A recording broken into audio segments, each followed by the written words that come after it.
সুপ্রিয় সুধী মন্ডলী, আপনারা দেখেন হাঁস সে দিয়েছে। এই যে একজন হাঁস ধরতে পারছে,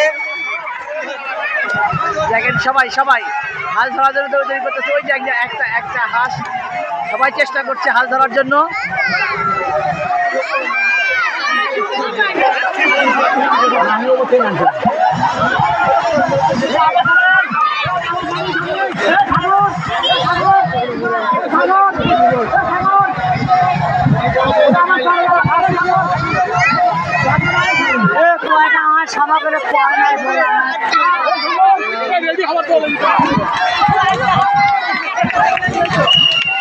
ওইতে একটা হাঁস ধরেছে, খুব আনন্দ উল্লাস করছে।